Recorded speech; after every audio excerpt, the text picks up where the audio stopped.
chances are my name is Riley, and I have been a practicing Wiccan for about 5 or 6 years now, which means I'm by no means an expert, but I do I do remember what it was like starting out, and it's still pretty fresh in my mind. So I wanted to share with you guys a little bit. If you're a baby witch, if you're not a baby witch, you might still get something from this, but if you are a baby witch, these are some things that I wish I knew when I started out. And they're just some tips and tricks and sort of information I've accumulated throughout the way. Just tips on how to start your process and your practice. First and foremost, don't feel the need to fall into a type of witch box. We always hear those, like, the little memes of, like, are you a hedge witch, a green witch, a kitchen witch? Like, what are you? It doesn't matter. You are going to eventually tiptoe into everything, and you might find your home in a sense of, like, where you feel most comfortable, how you practice most often, and that's fine if you choose to self-identify as a certain kind of witch, but it doesn't matter. You're gonna try a little bit of everything eventually, because part of being a witch is just getting all that experience. You're going to try everything, so don't put yourself into a box before you've had the opportunity to give it all a shot. This continues with the fact that there is no right way to be a witch. The whole magic of our practice is that it is self-created. Now, I do call myself a Wiccan because that is how I identify, but that doesn't necessarily mean I completely follow the practices. Wicca is the most organized of the witchcraft practices. I find it just easier on the palate for myself to just, instead of saying I'm just a witch, I'm Wicca, I don't know. That's a whole other story. But what I'm saying is that you don't need to just put the practice is your own creation. We're not like other religions where we have our rules and our Bibles and our whatever. We don't have any of that. Your practice is your own creation. So when somebody says this is law, this is rule, it's not. You create your own practice. So just remember that going into it, that there isn't necessarily, if you want something super organized, witchcraft is not for you, because there is no sense of organization in this. You create your own process of like organization and all that. Next, I want to remind my baby witches that you're a baby witch. You're new, and honestly, the learning never stops. Don't think that you're going to be this master right from the get-go.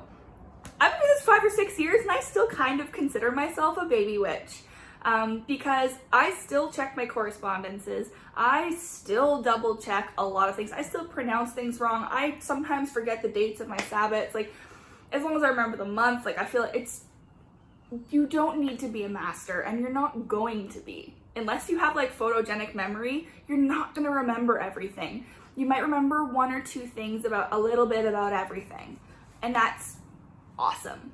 Do not feel the need to be a master, because it's an impossible goal. It takes years and years and years and a whole lifetime to really get to that point. So don't feel the pressure to be amazing right away. And that comes to the next tip: research. I'm gonna say 70% of the practice of being a witch is research. You are constantly learning and reading and building up your education around being a witch. Because there is no sort of one book that answers all of our questions, we have to learn it, and you have to read, and you have to investigate, and you have to just keep learning, and there is no end to that. So if you're not someone who likes to read or do research or learn, it's probably not the best practice for you, unless you're just going to create your own.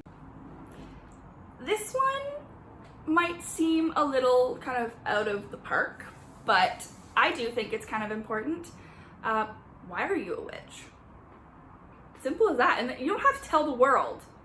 You just have to know for yourself. Why are you a witch? Is it because you like the aesthetic? Or is it because you actually sort of believe in what it is? Is it because you're trying to find your own power? Is it because it seems cool? It's a trend? Like, find out what it is about witchcraft that calls you to it, because unless you sort of know deep down why you are doing this, the energy source isn't gonna be there, if that makes sense. Like, you need to know that you are a witch and believe it in order to really grasp that energy that you need in order to spellcast, and all your rituals and your devotionals and everything. It's not gonna work unless you know yourself why you're a witch, if that makes sense. Not calling you out and saying like, oh, these fake witches. I'm just saying that it's not gonna work unless you have that energy source, and that energy source comes from knowing why and what you believe. So there you go. Another thing, find your coven. Now, this is one that I've tried. I've been in a few covens. I haven't really found my place. So I've just been covenless for a while. Now, when I say find your coven, at this point in time, this is a thing I kind of had to learn now. Your coven doesn't have to be in person. Your coven can be someone you really like on YouTube. It can be a friend, it can be a real person, it can be a book, it can just be like, just find your place. Find someone you connect with. Find someone you enjoy watching and learning from. Like, your coven is where you learn, and your coven is where you feel safe. So if that's electronically over a platform, that's fine. If it's in person in a group, that's fine. Just find your coven, find your group. And I found mine on YouTube. I found people I really admire and that I trust and I'm learning from. And then I do have a couple people in person that now that I'm out of the broom closet, found out they're also not in the broom closet. So you open up your world when you find your coven, and your coven can be whatever. So that's my next tip. As a broke witch, this one, okay. When you start, you don't need to buy everything. That was a mistake I made. The first time, like years back, I bought so much. Oh my God. And then I left witchcraft for a little while because I was questioning, and I'm like, I don't know if I really believe in this. I don't know what I believe in, which is all fine too. But I was like, what do I do with all this stuff? Drank a lot of tea with the herbs. So there was that. But then I had like altar items and stuff, and so I ended up just donating so much of it. And I regret that so much. I wish I just kept it all because I did eventually come back. But mind you, I did really love finding my things individually. Everything I got is from like a different thrift store, or I made it, or whatever. Like it's not a set, which my old one was a set. Pre-made altar sets are great and all for the beginner witch if you really have no idea what you're doing, but they're not going to be your forever set. They're just not personal enough. So there you go. But you don't need to buy everything. You don't need to buy a million herbs. Maybe find 5 herbs that you connect with and just buy those, or things that are common for practice, like patchouli is a really great one to have. Lavender is a really great one to have. Stuff like that. Just do not buy the entire apothecary. Let it slowly build, because it costs a lot of money if you're gonna just jump right in. And buy in small amounts if it's specific little things you need. You don't need a lot, so you don't need to have a storage closet full of stuff. You're just not gonna use it all. If you watched my altar video, you can see I do have a lot of herbs, but that's taken a long time to accumulate, and I still have a lot more herbs than a lot of witches. So do not use my herb collection as like your starting point. I really like, I enjoy having all of them. You know, I haven't used one in a long time. I still like seeing it there because I know I have it ready. That's just a little bit of the control freak in me, is I know I have it prepared if I need it. But when it comes to like other stuff, I also don't have a lot. And crystals, I don't have that many either. I have like a 50, I said, okay, maybe I do have a lot. I have 50 different varieties, but they're all like tiny little shards. Like I only need a little bit here and there. And then I have certain ones that are big that I like. Like, you just don't need everything when you're starting out. What I'm trying to say is that It comes with time and collection. And when you look at us online who have a million things, it's because we've been doing this for years. We didn't just pick it all up on a Tuesday. That would cost way too much money. So my next tip is customize your practice. Customize your practice around you. That's the whole thing. If you want to do a big ritual every week, you do you. If you want to do it once a month with the full moon, you do you. If you want to do just a quick little spell in the morning when you're putting on lipstick, a glamour spell, or do a coffee spell or whatever every day, you do you. It doesn't matter how often you practice, what you're doing, if it's big, if it's small. It's the belief and it's the understanding of the energy that matters. Me, I like to do one big devotional, spend an hour in ritual, an hour and a half sometimes, just devoting to my goddesses, just to give them, ask for that energy. But I ask for my energy to sustain me almost. I'm having a really rough week. Can you please support me? So that I make sure I pay them back with my devotion. But I only do that once a month maybe, because I don't have time for that. And honestly, little things on the daily, just quick, thank you so much, sun, and thank you so much for the earth below me, and just take your moment. You don't need to do it every day unless that's what you want to do. Do not feel pressured to be oh, I haven't done 5 spells this week. Oh my God. And honestly, you're expending so much energy by doing that. Daily cleansings. I know someone who cleanses every day, and I'm like, that's a lot of sage. White sage, don't burn that much, please. But you customize your practice. You do you. Don't tell anyone else what you need to be doing. Even though I'm kind of telling you what you need to be doing right now, but I'm just giving tips. Just customize your practice. Don't feel pressured to do more than you feel the need to do. And enjoy what you're doing. That's kind of the whole point. Just enjoy it. Next, creating your space. Now, you have a sacred space.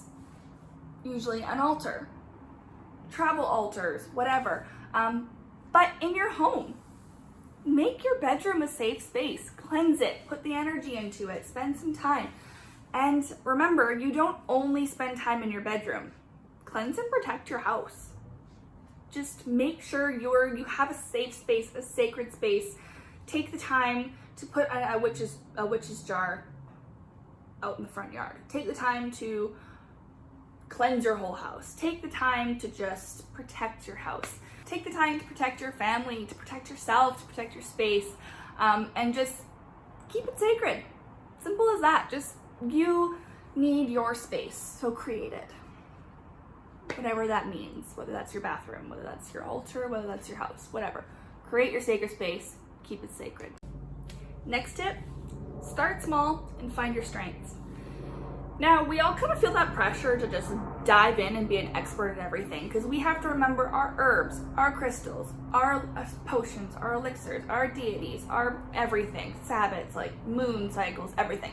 There's so much to know and so much to learn that you don't need to jump right in and take on everything. Again, you start small and you learn. You just learn as you go. Research is your friend. So don't feel like you need to be a professional and a master right from the get-go.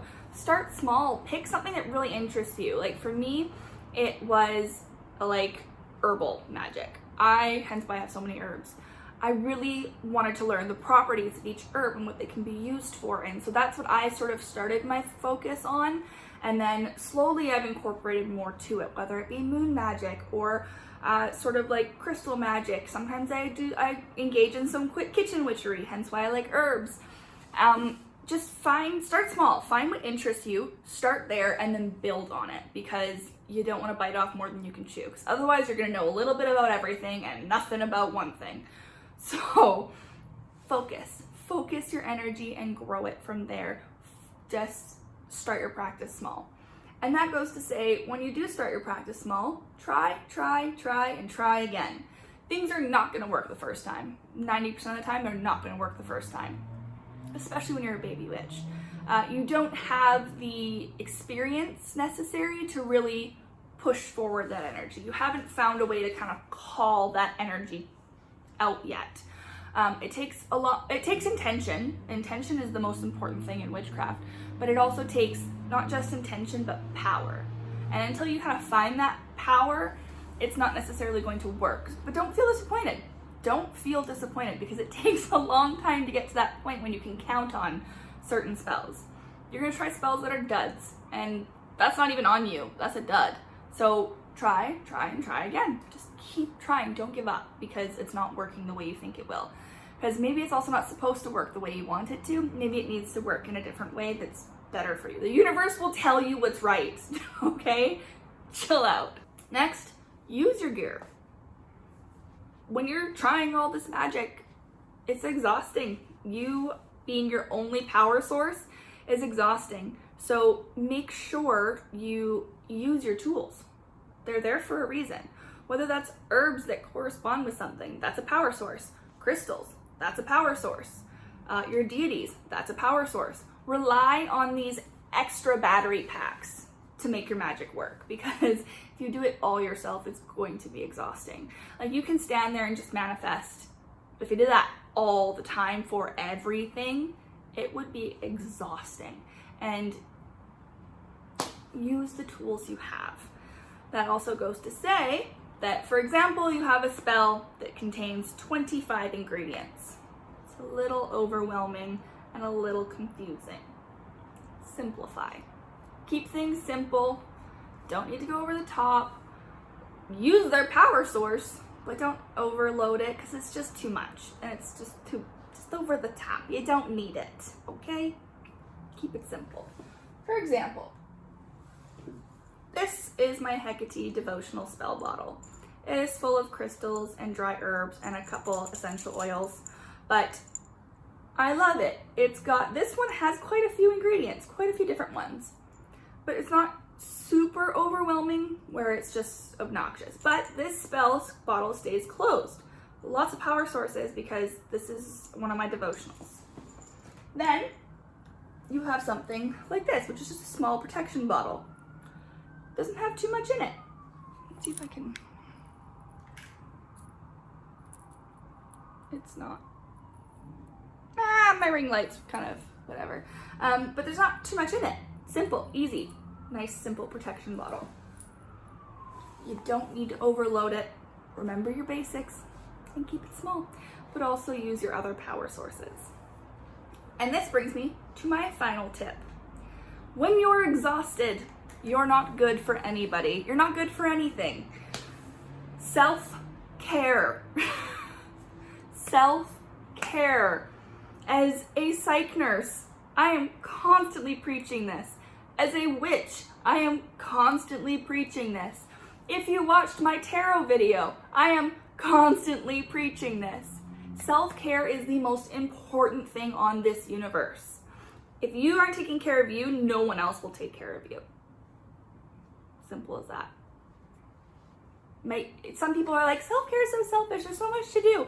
No, if you can't do things because you need some self-care, you're useless to the world, so how is that helping anybody? I'm gonna go on a rant about that, so I'm gonna just chill it out a little bit. Self-care. Self-care is super important. If you are also early in your practice and you are your only battery source, you need to take a break. Take a break and recharge that battery, because otherwise it's just not gonna work. It's really important to honor your deities, yes, but remember to honor yourself. How do you honor yourself? Self-care. You're a goddess. You might not be a Olympian or a Norse or whatever. You might not be an official goddess, but you are a goddess or a god, either or. Take the time to engage in self-care and devote some time to yourself. If we're devoting to our deities, devote to yourself. Just take the time. This is my biggest tip of them all. Self-freaking-care. Well, that was a lot. I hope you got some of it. These are tips I wish I knew when I started, so I hope they benefit you a little bit. They're kind of all over the place, but it's my brain running. So thank you so much for watching this video. I really appreciate it. Please like and comment down below. Subscribe to my channel to get all my awesome content, if I do say so myself. And I look really forward to engaging with you guys.